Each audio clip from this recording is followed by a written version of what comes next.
வணக்கம். இன்னைக்கு நாம பார்க்க போற திருப்புகழ் 521வது திருப்புகழ். இது கைலை மலையில இருக்கக்கூடிய முருகப்பெருமான் மீது பாடப்பெற்றது. சிவன் பார்வதி வசிப்பிடத்துல அவரோட குழந்தைகளும் இருப்பாங்க இல்லையா, அங்க இருக்கிற முருகனை நினைச்சு பாடுறாரு இந்த பாடல்ல. தெய்வத்தின் மீது பாடல்கள் பாடணும்னு விரும்புறவங்க இந்த திருப்புகழை படிங்க. ஏன்னா இந்த திருப்புகழ்ல திருஞான சம்பந்தர் எப்படி எப்பவுமே அழிவில்லாத பாடல்களை தந்தாரோ அதே மாதிரி நானும் பாடல்களை தரத்துக்கு எனக்கு அருள் புரிப்பா அப்படின்னு கேட்கிறாரு. வாங்க இப்ப இந்த பாடலை பார்க்கலாம். பூமி அதனி பிரபுவான புகழியில் வித்தகர் போல அமிர்தகவி தொடைப்பாட அடிமீதனுக்கு அருள்வாயே, தமரில் எதிர்த்த சுர்மாள தனி அயல் விட்டு அருள்வோனே, நமசிவய பொருளானே, ரசதகிரி பெருமாளே.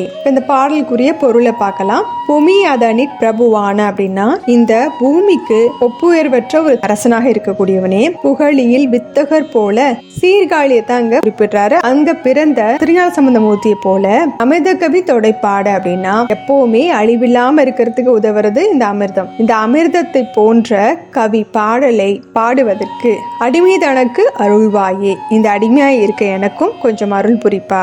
சமரில் எதிர்த்த சுர்மாள அப்படின்னா போர்ல அவரை எதிர்த்து நின்ற சூரன் அழியறதுக்கு தனி அயல் விட்டு அருள்வோனே. அயல்னா நமக்கு தெரியும்ல, வேல். ஒப்பிட முடியாத வேலாயுதத்தை ஏவியவனே, நமசிவய பொருளானே. நமசிவய அப்படிங்கிற 5 எழுத்து மந்திரத்துக்கு பொருளாகவே இருக்கக்கூடியவனே. ரசதகிரி பெருமாளே அப்படின்னா ரசதகிரிங்கிறது வெள்ளியங்கிரி கைலை மலையை குறிப்பிடுறாரு. இந்த சீர்காழிக்கு ஏன் புகழி அப்படிங்கிற பேர் வந்துச்சு அப்படின்னா, உலகமே அழிஞ்சா கூட சீர்காழி அப்படிங்கிற இடம் தான் தேவர்களுக்கு எல்லாம் புகலிடமா இருக்குதான். அதனால அதுக்கு புகழி அப்படிங்கிற பேரு.